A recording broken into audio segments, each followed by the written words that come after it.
You are now listening to For All Nerds Show, a podcast about geek and pop culture from the perspective of people of color.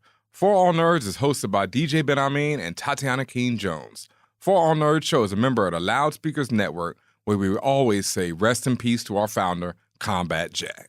For All Nerds Show is powered by our listeners. Everything we do, from our podcasts, live events, our website, are all independently funded. Please continue to support us through our Patreon page at patreon.com/forallnerds. Welcome to the Fan Bros, the show where the bros are fans. Doodle.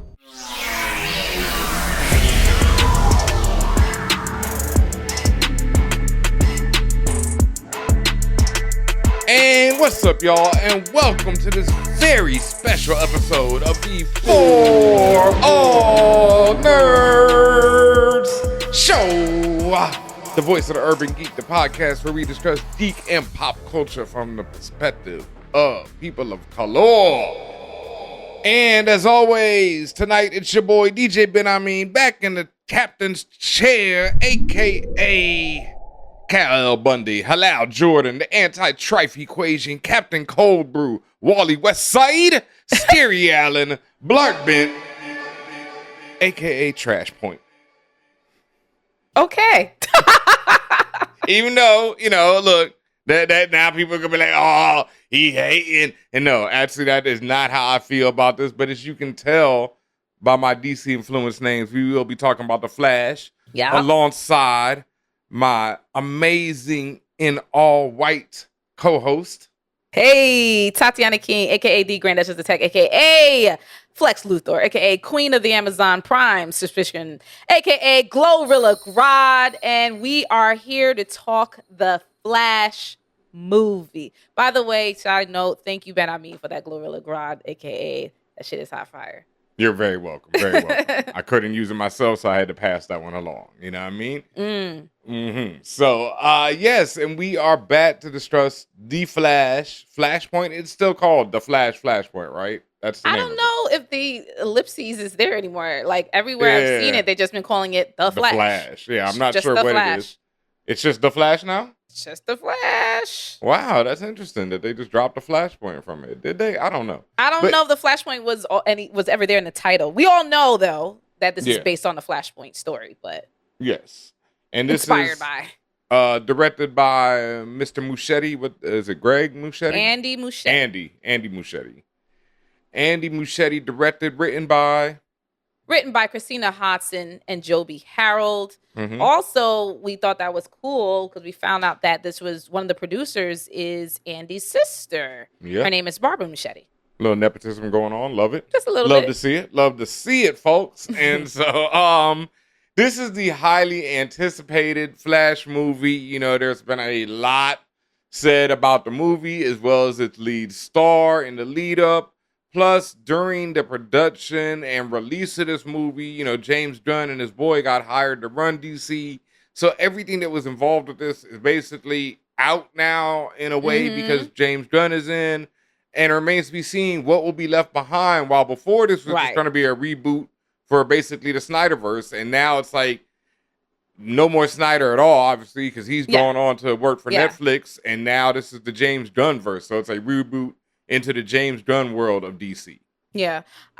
What I found interesting that in the lead up to this film being out, like I would say in the last 13 months or so, I was one of the loud people saying, how could y'all stick by and say that y'all gonna continue to release this film, right? Especially all the bullshit that has happened because of Ezra Miller.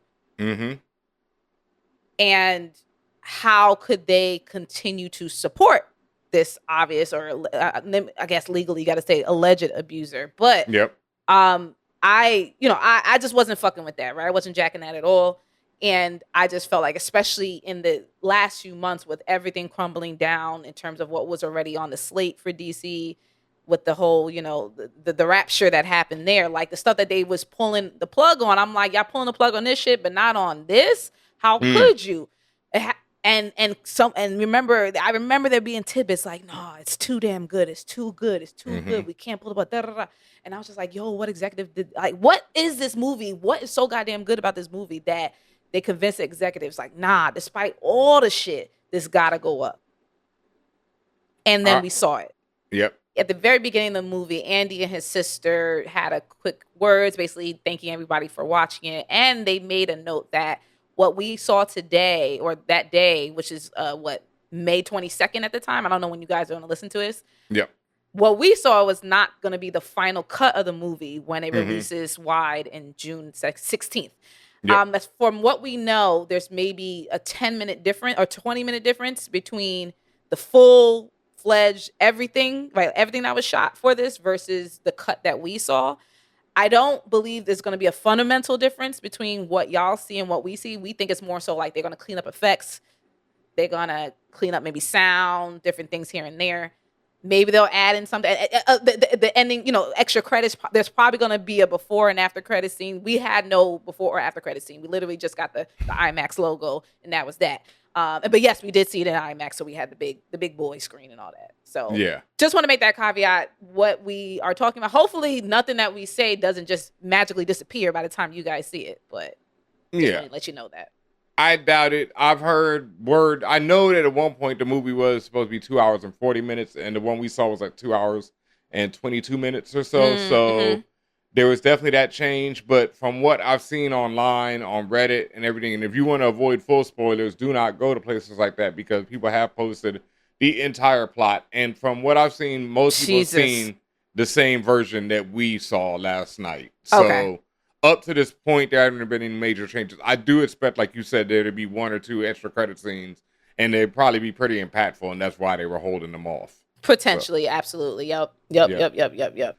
That being said, like you said, I felt the same way. I had my misgivings. And in fact, as Ezra playing the Flash, I thought in both Justice League and in Zack Snyder's Justice League, he was wildly annoying.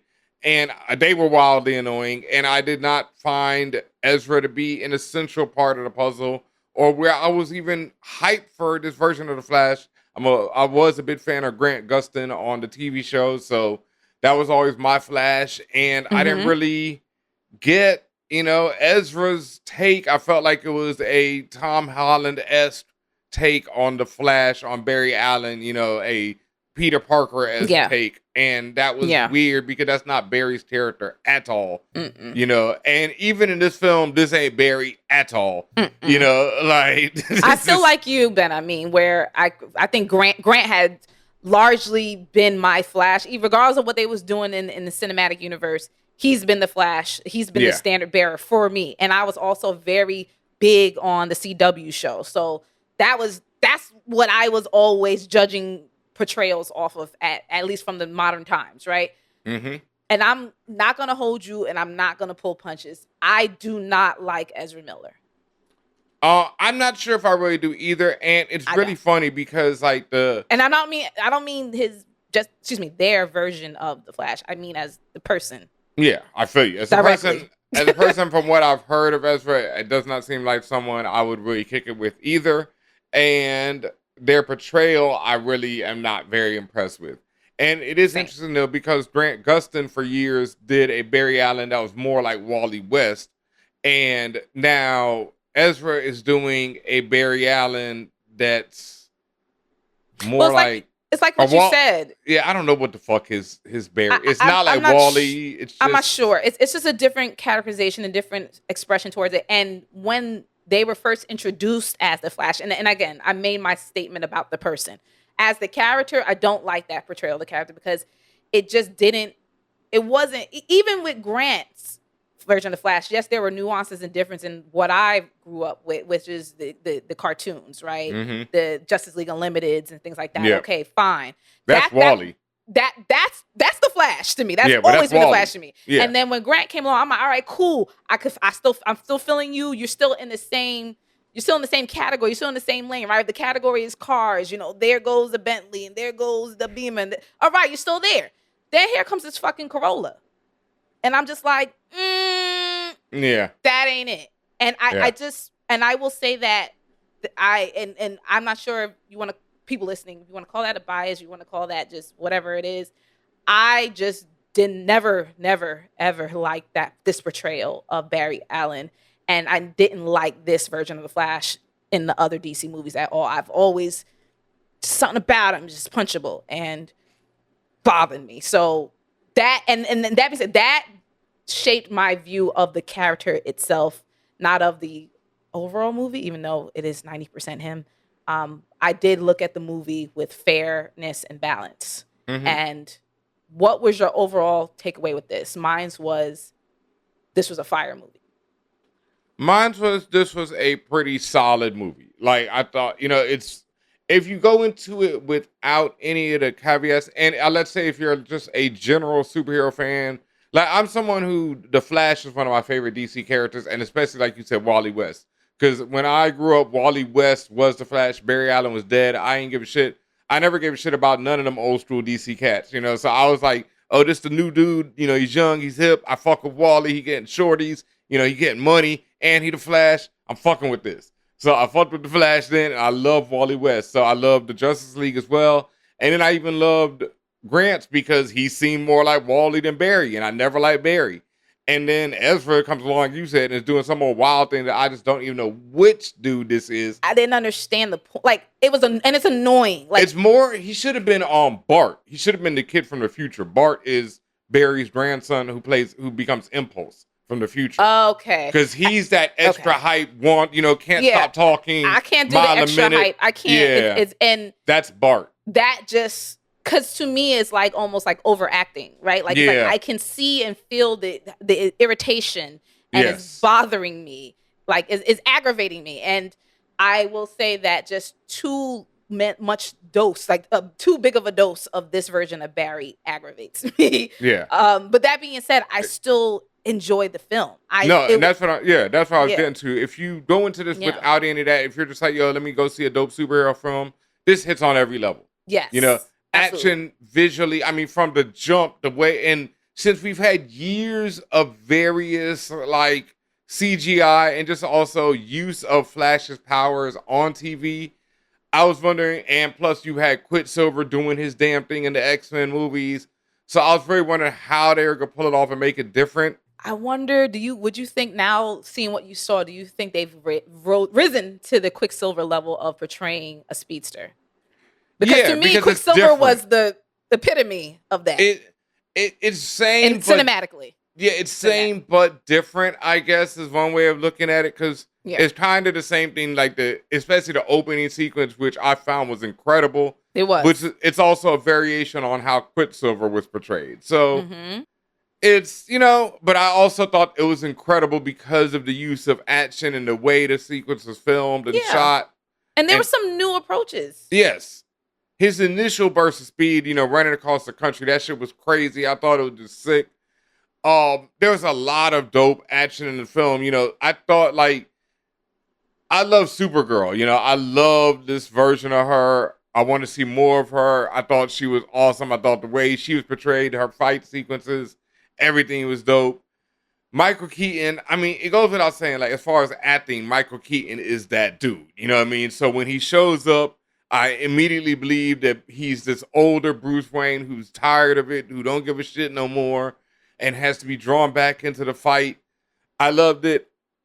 I also found they were utterly ridiculous at times, because it's like Michael Keaton, like, I didn't know he was so little, like, he looked so tiny in the bat suit sometimes.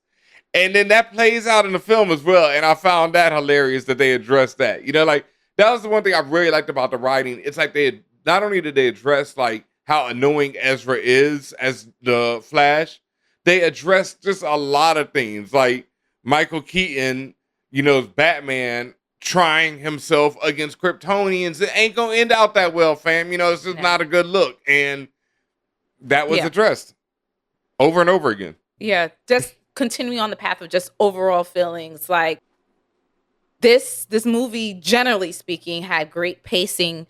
It was some imaginative views of the Speed Force and this version of being a speeder, right? And like I said, this DC really rose to the occasion on this one. And after seeing the film, I now completely understand why they were like, there's no fucking way we can scrap this. For the obvious universe reset reasons, but also just from a story perspective. Yeah. Yes, money too. But from a more deeper, a story perspective. Hey, it's a lot of people who showed up for this shit. They ain't fucking the story perspective, the writing, and the cast as well, minus Ezra Miller. So you mentioned Supergirl. Facts. Supergirl was. Let me tell you, when someone asked me on Twitter like a few weeks back, they were like, "What are you looking forward to?" And I said, honestly, I don't care about nothing else but Supergirl. Me too. And they fucking gave me everything. Like, she served. Like, this is what I wanted to fucking see. When I said, like, I just wanted to see. First of all, I don't want to see fucking Superman no more. Get him the fuck out of here right now, especially because Henry gone. Fuck out of here right now. I don't want to. I'm not thinking about you right now. I want to do some new. I've always said that, like, can we please move on to somebody else that we haven't pushed hard enough? Or push at all. That nigga coming right back. I know.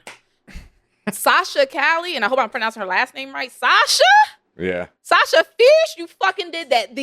She was just an incredible. She was incredible in this. The way she portrayed that character, her physicality for this character, because that's the thing. Like, people see her and they see like somebody who looks petite and not very like muscular, whatever. No, she got that physicality down. She has the acting down. She wasn't acting. She wasn't overacting. She wasn't annoying. None of that shit. Like, you was like, holy shit, I want to see more of her. And I had got that feeling when I was watching the trailers. So then to be in the movie and finally see her interact with the others and doing the acting, I was like, all right, I'm fucking with it. I hope we see more of her in the future. Yeah, and it's interesting because I saw a lot like of comparisons. Of course, you're going to get this to how the Man of Steel's action was and how it was portrayed, and it was definitely more brutal. Like when they were punching people. No, yeah, I mean when in Man of Steel, when the Kryptonians punch people, they exploded. You're not going to get that in this. This is actually toned down. But when she punches people, they go flying. It's obviously they're dead.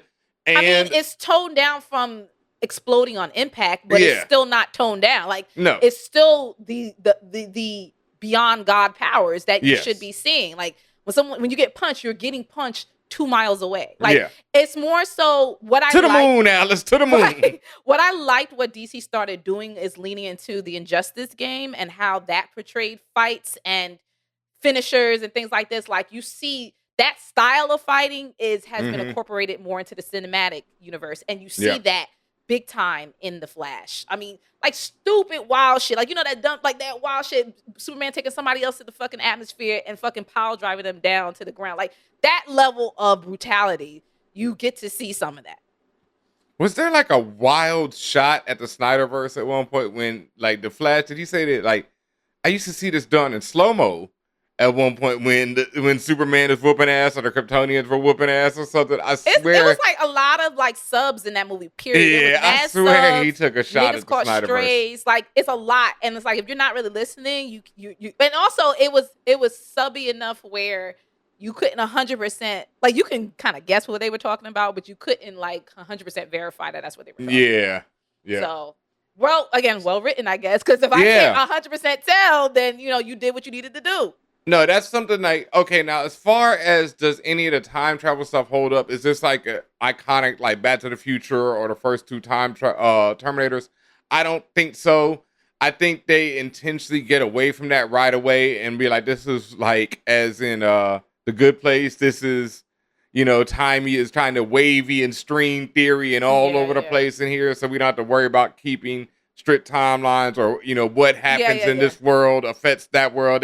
They ain't giving a shit about that. It's more like this affects everything. We're just going crazy. So, but once again, back before we get into the too deep specific. Yeah, but overall, you mentioned Michael Keaton. Yeah, overall, I didn't get to mention Michael. Michael was fantastic. Yeah, and overall, I really, really enjoyed it. It's something that I want to see again. And just like Guardians of the Galaxy 3, when I walked out of it, I was like, okay, that was pretty good. Like, I really thought that was dope. And then when I got home and I was thinking more about it, I was like, oh man, like, I really appreciated, this is something little, but it's like the writing that how they showed how the two Flashes worlds are different. Just the little things about pop culture. And then a lot of the lines that the second Flash from the other world was making were really like you had to, like you said, it was something you got to think about. Like, he made a hip-hop reference at one point in the movie that was really ill and wrong to us. It was wrong, like wrong lingo. Like people like white people trying to say AAVE, but you know where it came from. Yeah, and it worked because it's because of that world. That world is different. It was like somebody confusing, this group making this song. But in that world, that group did make that song, I guess. So it was little cute stuff like that throughout the film. And so I really appreciated that. Back to the action, that was dope. Michael Keaton, Sasha was incredible. Ben Affleck was back as Batfleck. We know that too, yeah. There's a lot of cameos, and I don't want to mention too many of the ones, in this general part at least, who show up, but there's a lot. But Ben Affleck, man, that shit just made me hurt. Like, Michael Keaton was like cool to see back, but it wasn't like the Vulture for me. He kind of looked like the Vulture. I mean, because that's just Michael Keaton at his age. He just looked like the Vulture. He gonna look like the Vulture because that's Michael Keaton at his age. But Ben Affleck made me hurt that we never got to see the Batfleck film.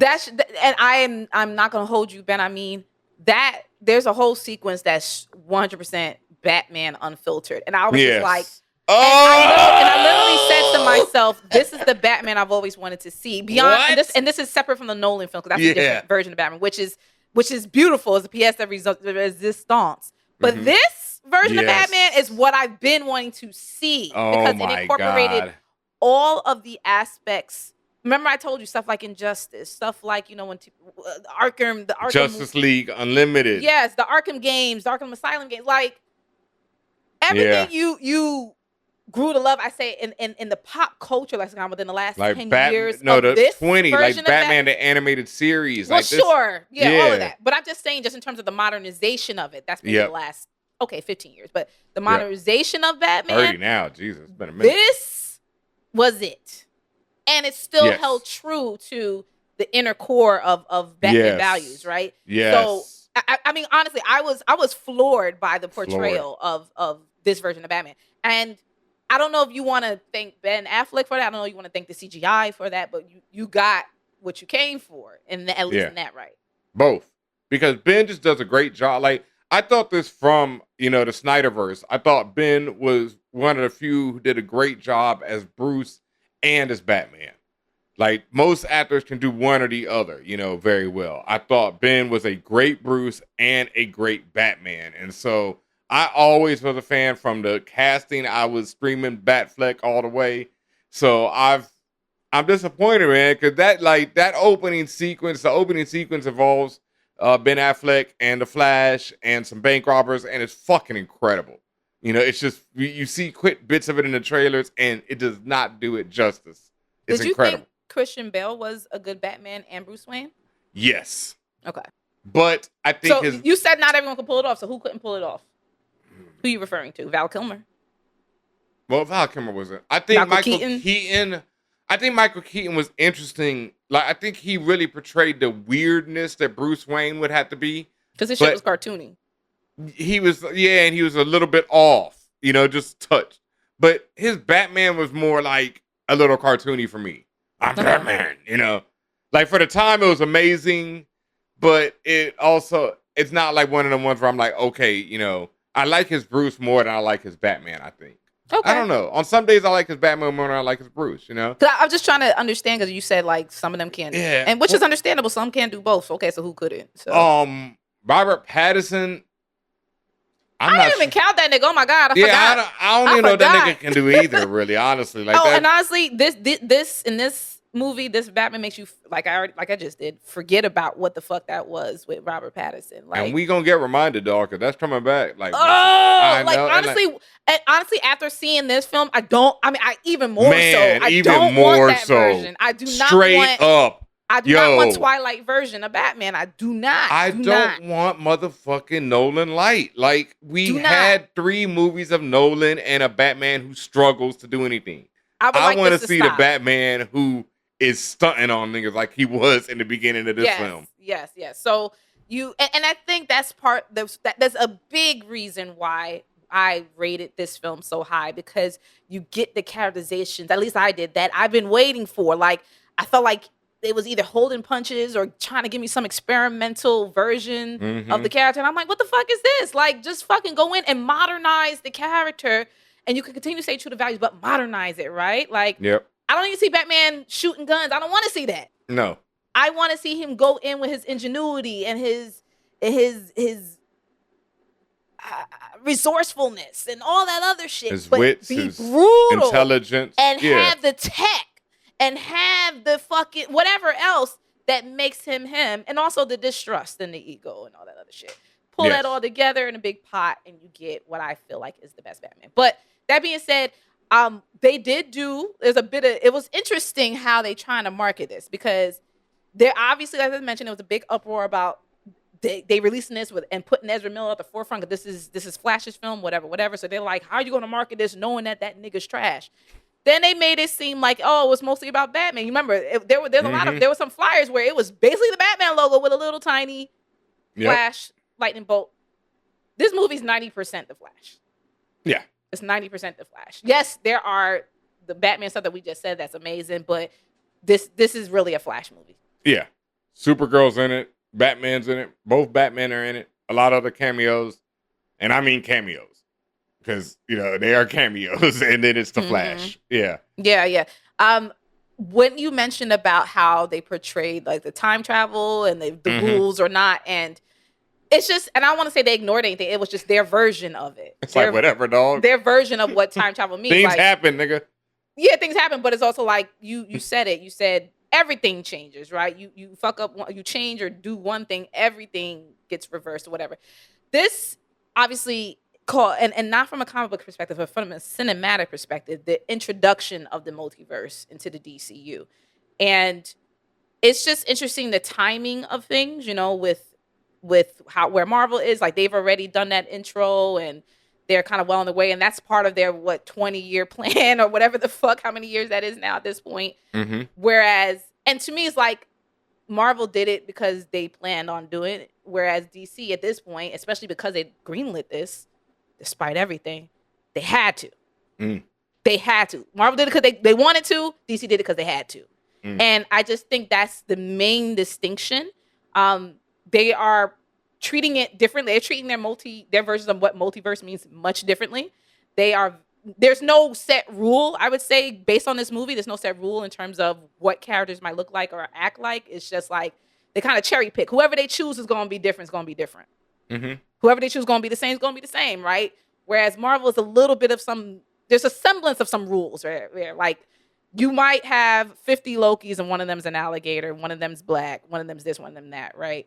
But see, those rules don't make sense because then with the Kanes, they're all the same. Right. The Kanes are all the same, but then, like, for example, like you look at What's If, the T'Challas, they all look alike, but maybe they act differently, right? The T'Challa that was Star-Lord, for example. So it's like certain rules are followed in both, universes and then kind of subsequently ignored. But it was kind of very clear with DC, like they're going to be, and for obvious reasons, they're going to cherry pick who they change and who they don't. Yeah. And also, to put on my nerd glasses for a second, we've discussed this before, is that DC was the first people with it. And one issue I took with this is not the fact in the comic books with the multiverse. Clearly, they had Crisis on Infinite Earths. It's one of their biggest comic books of all time, and they've done multiple Crisis series since then. And they've always had, even before Crisis on Infinite Earths, they actually invented the multiverse concept because they needed a way to explain why they had all these different stories, like why Superboy was in the future with the Justice League, but he was also Superman in the present. So, it's like, wait, what? And so they needed ways to explain it, so they created Earth 1 and Earth 2 and then Earth 3 and just on and on and on. So they were the first with it. But one issue I took with this with Flashpoint, it feels like they kind of shot their load, pause, like a little early, because it's like now they... You mean this movie? Yeah, with this movie, they did not only did they do Flashpoint, which is a big thing, they also did Crisis on Infinite Earths. This was the coup d'etat. In like a 5 seconds span, they ran through that. They did run through that. Should be its own big thing, and they just kind of it just happened in a quick sequence in this film. And I will say, I will blame that this used to be DCEU, and this is still part of the old world. And going forward, James and Peter Gunn, there's going to be a plan. Yeah. All right. We'll see what changes then. But That's part like this is part of the vestiges of not having a fucking plan. Yeah, and throwing everything at the wall, because that's what happened. Like, some of this movie is throwing everything at the wall and seeing what sticks, and a lot of it does manage to stick, and that's big props to Muschietti, who I'm sure did this under all kinds of duress. Duress, right? Nigga, I can't imagine. Shout out to you, bro. Salute, because I cannot imagine the notes that were given on this movie. Notes. Oh my God. They did. I will say they did simplify the time travel. So I think versus a lot of films that try to incorporate time travel, they made it more easy for the general public to follow. While they expressed all these concepts and things and that, they largely threw that shit out the window. They said, throw it out the window. This could be what time is, and this could be what time is. But now this is what we're gonna do, right? And it was very, and this is oxymoronic, but it was very linear in how they made you understand what was happening. And towards the end, at least for me anyway, I was able to figure out where they were going with this, right? And again, if you've seen, if you know the story, then you could kind of start making inferences. I think I kind of started getting it right away, and then it was like, about halfway through. I got it right away. Yeah, I was like, oh, okay, that's where this is going. Yeah, I got it right away. It's not like hard to predict. Yeah.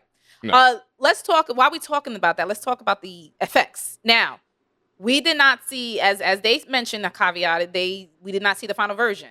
Mm-hmm. I hope so. Some of the effects look wonky. It looked very, very much like CGI. Like, it didn't look like, at least for me, there were certain scenes where I was like, that's like blatant, looks like a computer generated image. It's not even trying to look real. Oh yeah. Okay, that's not especially in the opening scene that you talked about. That's not going to get better. I know exactly what you're talking about. None of that's going to get better. Oh man, so there's some things that do look strange. Yeah, there are some things that does look strange, and then also some questionable special effects choices made to let you see certain people in places. I was just like, oh yeah, okay. I don't know, and again, that's to say, I don't know if they're gonna fix that impossible in less than a month. Impossible. But there are some questionable things. That's CGI like we said, there are a lot of cameos in this film, and a lot of the cameos involve people who would not be able to be here. Let's just say that, for multiple reasons, or not be able to film or look like they look in these films, whether or not they're alive or it's just been years. That's a big. It could be one or the other. Some people pass away, some people just have changed physically since this time. So there's a lot of use of CGI, and if you've seen Rogue One, when you have people who are not here with us anymore on the physical plane and have them attempt to act through the use of CGI, in the case of Peter Cushing, that's what happened in Rogue One. It's horrific.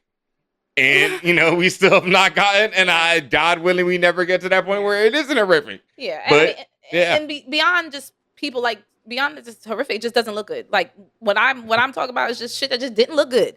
Yeah. It's 2023 and this shit don't look good, bro. Like, some shit. Avatar is beating y'all, and you know how we feel about Avatar. Make sure y'all watch that review.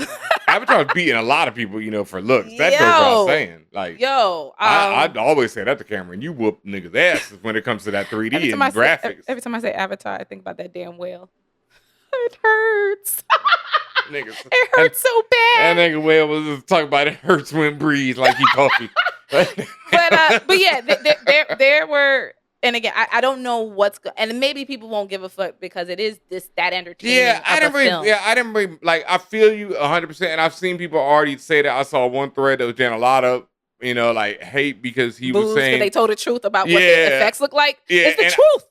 I didn't really mind it because that opening sequence is so entertaining to me that I was like, oh, that's weird looking, for a quick second. My brain keeps moving because I'm like, wow, this is awesome. You ignore it because you're having a good time. Yes. Yeah. And there's a lot of things like that, like where sometimes in a movie I'm like, man, but then I'm like, well, I'm having such a good time, fuck it. Like, goddamn it, every DC movie does not have to have a Jesus moment. At some point your character does not need to be portrayed as Jesus, dog. Like, James Gunn, going forward, we can move on from that. Like, leave that in the Snyderverse where, Jesus comes up every time. Oh, because once again, they have a come to Jesus moment. In fact, the come to Jesus moment has been shown in the trailer Like, I didn't know what was happening in the come to Jesus moment, but I saw it in the trailer and I was like, wow, again, come to Jesus, here we go. It's just an annoying trope. Yeah, and then beyond it, in this film alone, it is utterly ridiculous and hilarious. And it's like, and you're trying to make it a serious moment, and it's not fucking serious at all. No, it's like, what the hell is happening? Why is this happening? I get why this is happening, but this is a madhouse that these people live in, and I guess I also love that Michael Keaton reacts to everything in this film as like the audience surrogate, where he's like, "This is all madhouse, this is all nonsense, but I'm here for the ride. I'm enjoying myself, so fuck it." And and Michael Keaton is basically that guy. He even, he explains time travel as fuck it, enjoy yourself while you're here, and it works. The music, the score for the film, the score, I would say, good, right? Like, good. And we saw it in IMAX. The sound was booming, all that other stuff. It worked.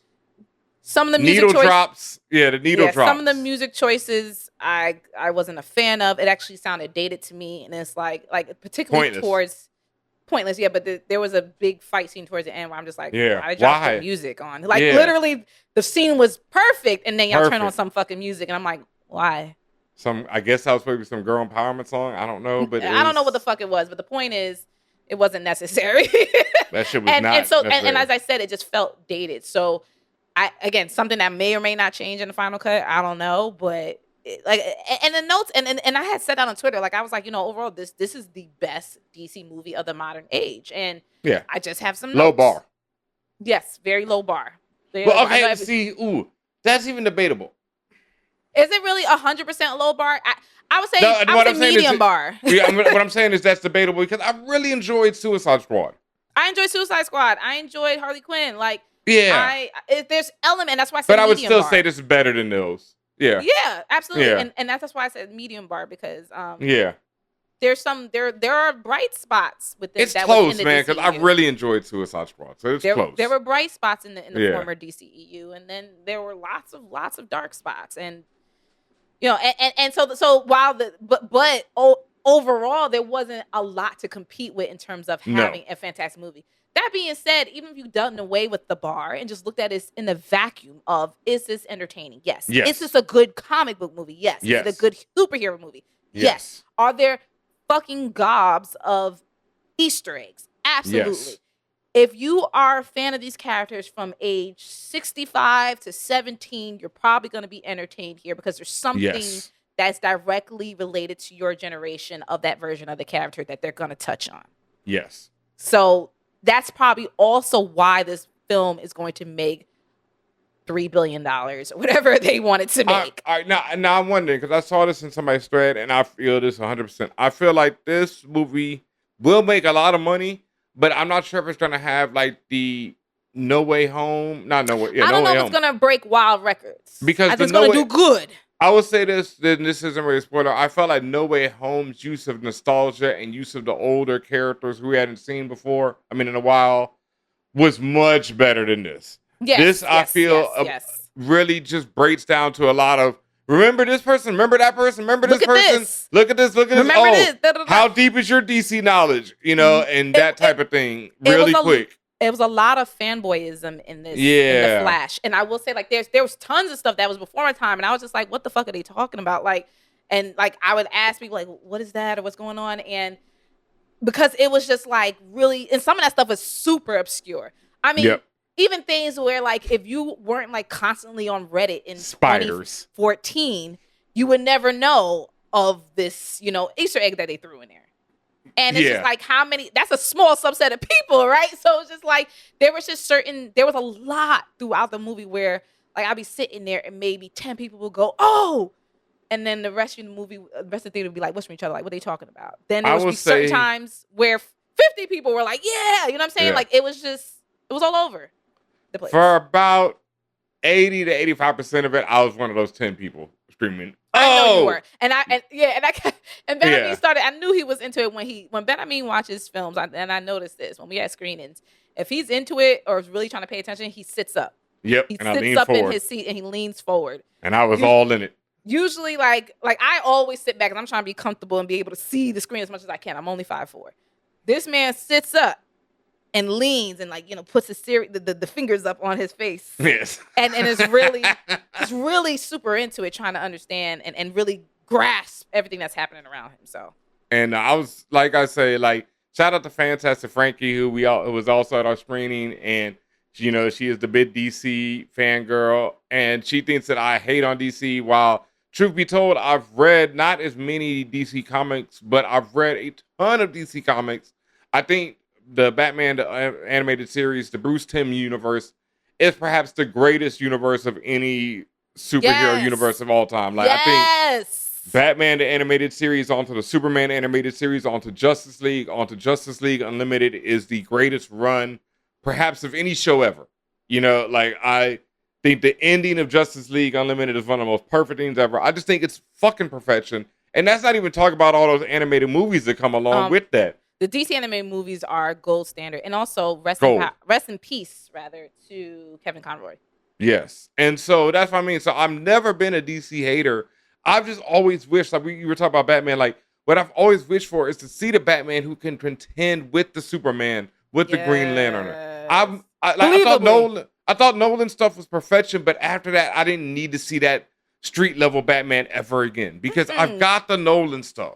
If Superman came down randomly in the Nolan universe, he's wrecking everybody. He's wrecking that nigga with the quickness. Like, I don't see no competition. And don't tell me all the shit about Batman with prep time. I see Christian Bale is not fucking doing it. No, he's blowing through that nigga like he's dust. And that's why, like, no, not at all. So that's why I'm like, no. But I mean, that was cool for it. But now I wanted to see Batfleck. I thought Batfleck was dope. Even though he was murdering people left and right, I didn't mind it because he was, you know, I can like with Batman, I can kind of get away. Superman out here, while even snapping Zod's neck. I still love Man of Steel. I don't care what nobody says. I don't really mind it other than his dad getting ate by a tornado. Yeah, that shit was stupid. That shit was stupid. And it's a lot of Jesus moments that are just stupid as fuck in that movie as well. Yeah. But beyond that, I think Man of Steel is pretty dope. I liked some of Batman versus Superman. I've watched the Zack Snyder Justice League once, and I just thought it was 4 hours of hot mess. Look, I'm sorry, dog. Not, you know. You talking about like the I guess the gold standards of these versions of the characters, and even the mediums that they were in, reminds me of something I wanted to mention for The Flash, which was the costuming. Oh yeah, they went in on the costuming. Yeah, man. I can't lie. I loved his suit. Chef's kiss. Flash's costume is fucking legit. From the toes to the fucking top of the head, in bolts. Them toes, that gold on them toes. Them fucking sneakers. Yeah, that man got kicked. Fucking Sonic. They made some Nikes in them colors, like with that material. It's over. Ooh, no, that's no. The nigga had on drip. And everybody had on drip. Batman's fucking fit. Supergirls. Oh my God. Let me tell you. I mean, that's straight from the comics, and it looks so good. Ben, I will fucking cosplay as I know you will. Supergirl fit. Yeah.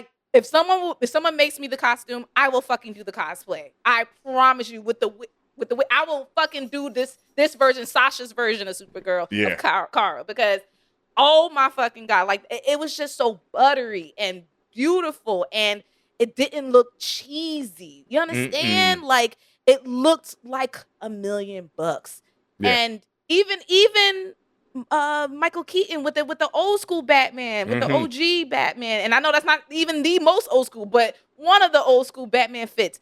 You still got that shit. Like, for it to be quote unquote old, it still looked fucking good. It looked quality. They definitely redid it, because in the original movie, that man couldn't even move his neck. No, he couldn't. He still can't. Technically, I thought they kept that as a joke. Like, he still kind of can't move his neck. I thought that was purposeful, like joke, because you know how he would turn real sudden like that. Like, he was definitely still doing that shit in this movie. I think that was the joke, because he was still struggling with it. He's still but struggling. He looked great. But he looked good. Looked great. Like you said, Supergirl looked amazing. The Flash suit, because that was the I didn't really know. I didn't see enough of trailers to know what it really looked like. And then when he first stepped on, I was like, shit.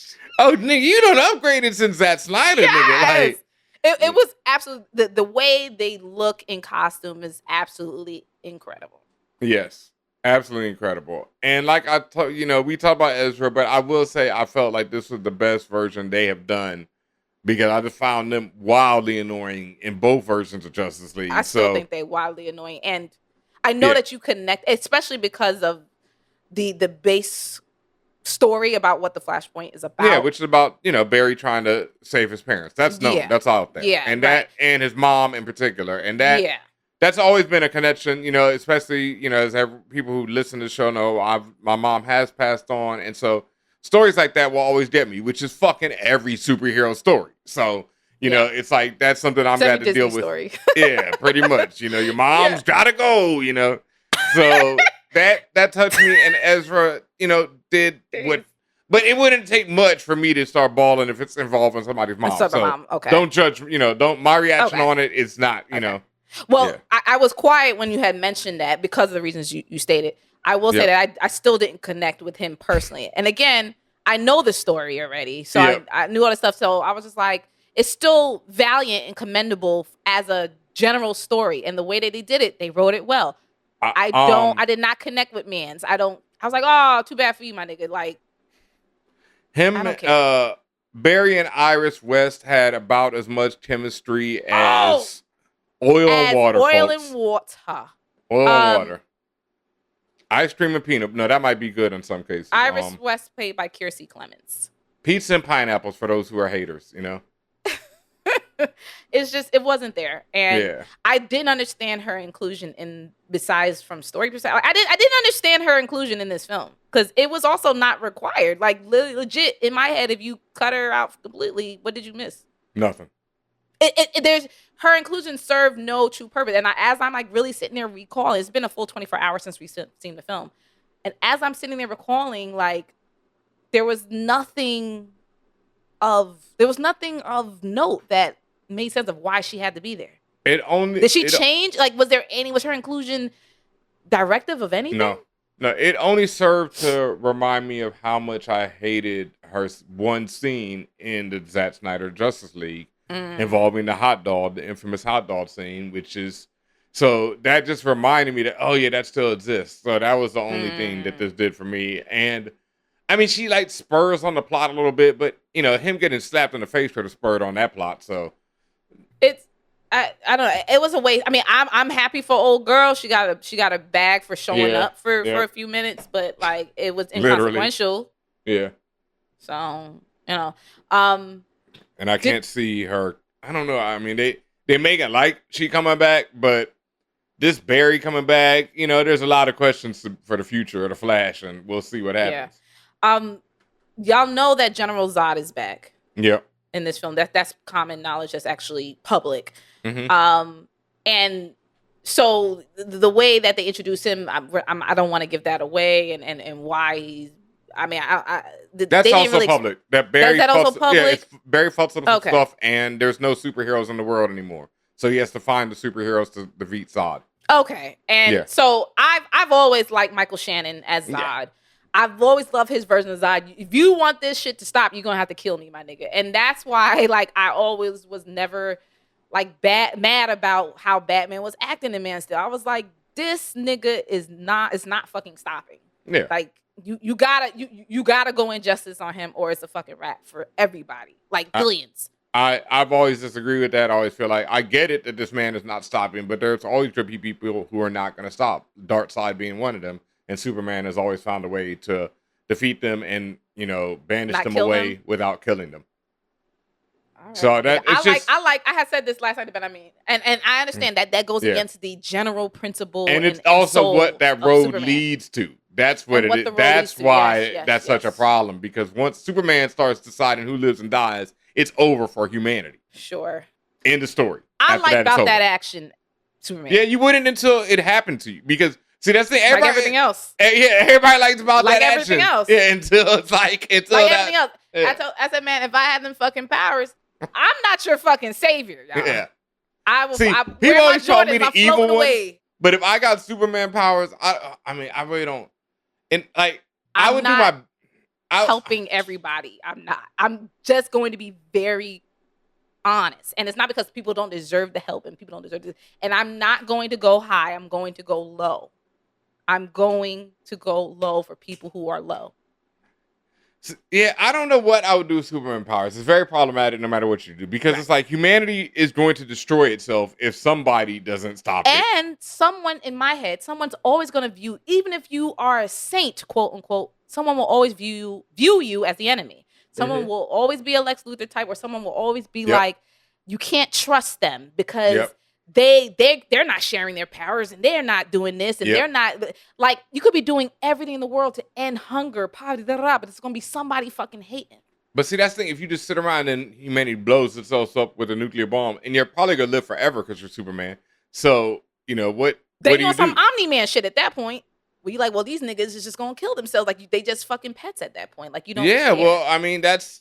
It's like you have two choices. Do you just sit around and wait for them to blow themselves up and you just sit there with a blown up world, or do you stop them from blowing themselves up? Right. But that's what I had said, that, and just to continue with my comment, like, it wasn't to say don't help people. I was saying, like, no matter what you do, there's going to be someone who's like, you're not doing enough, or you're not doing it for me. And at the same time, Superman is but one being, right? Like, Superman don't make it to everybody either. There's niggas in the streets that's still poor, still ain't got shit, and Superman ain't come around to their block yet. And I don't know if he ever will. Yeah. He tries. Yeah, but he's just one dude. So, and that's what I'm saying, where I'm like this, and not for nothing, but like, and also for the people who do get some semblance of help, they don't like the way the help was administered. Like, and that's why I was like, me, myself personally, if I had the powers, I'm not y'all fucking savior. I'm telling y'all now, I will do my best with what I got, but I am not going to act like I'm with y'all. I'm not. I'm doing my best with what I got. I'm not. Oh! I am not. But that's beyond the point. Listen, The Flash was good. Yeah, I think that's all we can say about this movie, pretty much. The Flash was good. The Flash was fucking good. Surprisingly. I didn't have to pay for it, so I don't feel like I gave Ezra or anybody any money.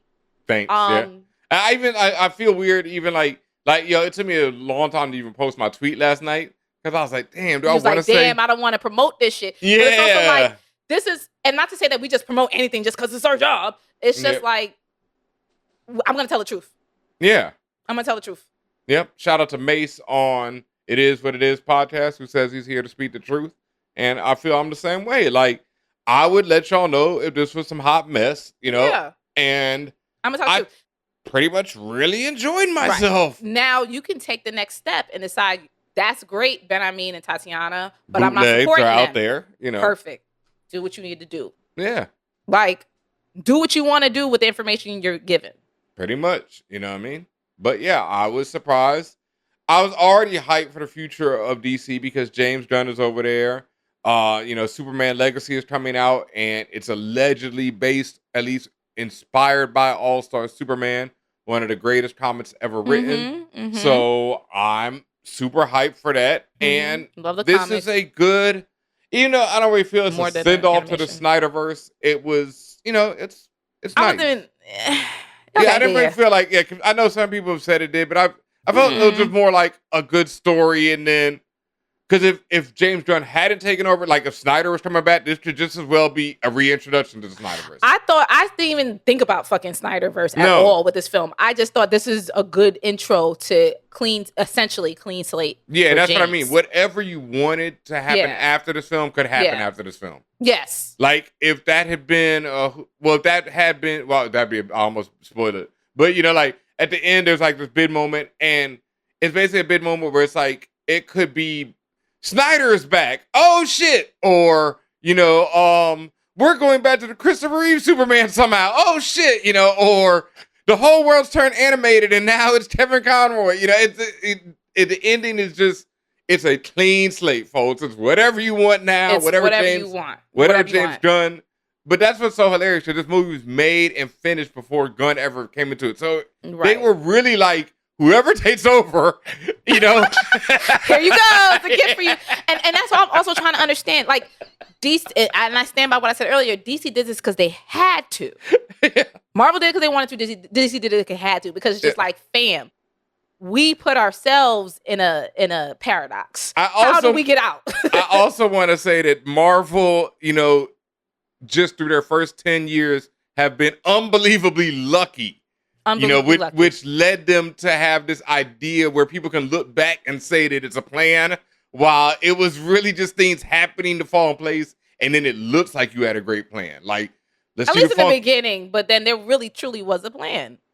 But even that plan, like when you watch how things happen and how each movie is made, like there's a great series on Hulu right now that describes pretty much up to Ant-Man how each movie is made. And even then, it's like hoping this shit works so we can do this shit. And then now, as you see where they allegedly have a plan, does it really feel like it?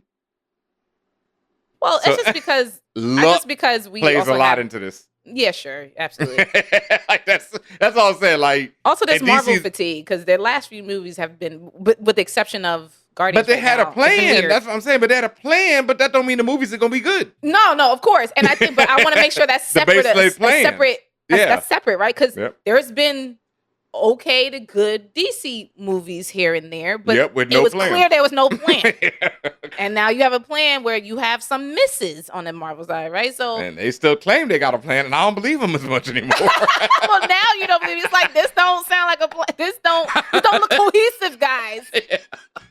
Y'all used to say, when y'all said y'all had a plan before, I believed y'all Marvel. Now I'm like, DC, they got a plan. Like, I don't know about y'all turning Mr. Fantastic into fucking fettuccine. Didn't seem like a plan, guys. Even though that was an amazing plan. It was so fucked up. But I mean, so great. Look, that can be part of the plan forever for me. Listen, we're getting off track. Wrap it up. Are you gonna wrap it up, B? I will say that I did feel so entertained that I would see this movie again. I do want to. I don't want to pay for it. No, I do kind of want to see it again just so I can see the finished cut. Yes. To see if anything truly changed, and of course the credits and after credit scenes, assuming there are any. Where Ezra Miller gets replaced. Facts. That would be fan-fucking-tastic and be worth the price of admission alone. And I said, like I said, we gonna be honest with you about how we feel. Shit was great. I still don't like the nigga. Like, end of story for me. I was so hoping that like a black Wally West would show up halfway through this movie and kill Ezra.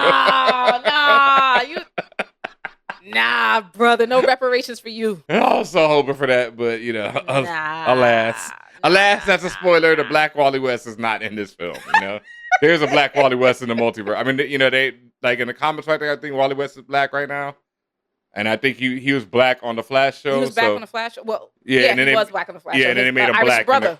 And then they made him black in the comics. So I was hoping for that one to show up, but none of that. So that is no. All right, y'all. This has been our review of The Flash 2023. If you like what you heard, I know you did because you're still here. Make sure you're doing me a favor, doing a few things. Make sure you are subscribed to For All Nerds on your favorite podcast platform all over the interwebs. That's every podcast platform you can imagine, including Amazon's. I don't even know what is going on over there right now, but we're everywhere. You can also find us on YouTube, youtube.com/forallnerdstv. You can find us on Twitch, twitch.tv/forallnerds. You can find us on the interwebs, on socials, @forallnerds. I'm Tatiana King. He's DJ Ben Hameen. I want you to also do us an incredible favor. Please get some merch. forallnerds.com. That is our merch site that we control. We create the designs, or in concert with designers that we love and adore and appreciate. Ben Hameen is wearing one of our latest designs, the Gucci Mandalorian. If that sounds familiar, it's because that's one of my AKAs. Previous to that, we have one of Ben Hameen's AKAs, Lionel Richie. That's a fire shirt as well. I'm wearing one of the fire, actually exclusive colorways, but this is the black superhero shirt. You got that Mari McCabe on it. You got that Virgil Hawkins, the Jon Stewart, Riri Williams, all that. Again, forallnerds.com to get your lit merchandise.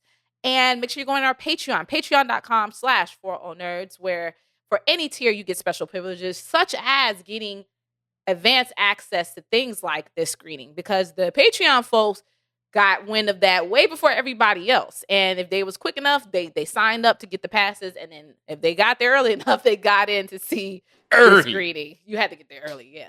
And then even so, like, we do give giveaways and other things like that for the Patreon folks only, including Patreon only shows. So again, patreon.com/forallnerds. That's another way you can support us. We are an independent media brand, Ben Hameen and myself.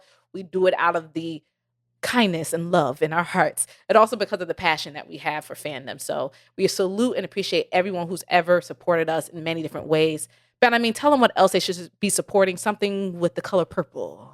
Something with the color purple. Word up, as long shout out to the movie Color Purple, but that's not what I'm talking about. No, not at all. Not quite yet. One day. Yet. Yeah, but right now you can go out and you can pre-order my very first graphic novel, Jimi Hendrix Purple Haze, written by moi and my brother Mellow Brown, with art by the legendary Tom Mandrake, published by Titan Comics in conjunction with the Jimi Hendrix estate. That's right. This is official. Jimi Hendrix himself is starring in an interplanetary adventure where music battles against an impressive empire. There's all kind of space action. There's magic. There's music. There's blackness. There's Afrofuturistic funk. It's everything that I love. It's my first graphic novel ever. I put my heart and soul into this joint.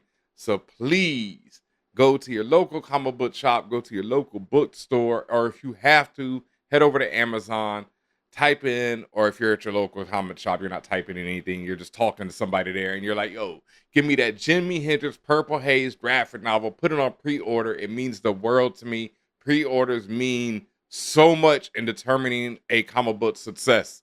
So please, y'all, please pre-order this book. It's a hardcover wrap-around cover by Tom Mandrake. It's absolutely beautiful. Every time I talk about it and think about all the little things that are going into this book, I'm just, fucking amazed that it even exists, and it does. So please go pre-order right now. Jimi Hendrix Purple Haze. Thank y'all very much for all the love and support. And I gotta stress, this is the official in conjunction with the Jimi Hendrix estate. This ain't no shade. This ain't no random fanfic.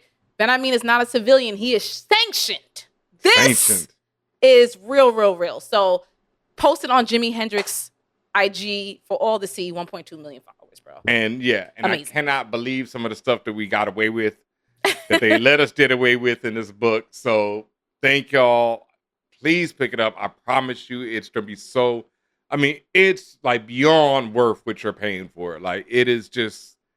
This is like, I want to toot my own horn, but I just feel like we wrote a really, really fucking dope story. And then Tom Mandrake drew the living hell out of this shit. Like, I'm looking forward to reading. If I hadn't wrote it myself, like, just looking at the art, I've stared at the art over and over. And it's like the type of art where I grew up on, where I would just stare at a page for hours and just absorb so many details in it. And that's how it is with this book. It's just beautiful. I'm still waiting on the last pages to come in. I can't wait to see some of these sequences. There's just so much. No exaggeration. Like, those pages are absolutely gorgeous. And it's literally, every time you look at that the animation, it's almost damn near animation. That's how much movement are on these pages. But every time you look at the art, it looks different because you spot something different. Yes, in the story. There's a 2-page spread that I feel that alone is worth the whole book. And the 2-page spread is the third page of the book. And I just feel like that 2-page spread alone should, you should be able to pay for that book. And so please pick it up. Please pre-order it. Jimi Hendrix Purple Haze. At me, let me know you got it.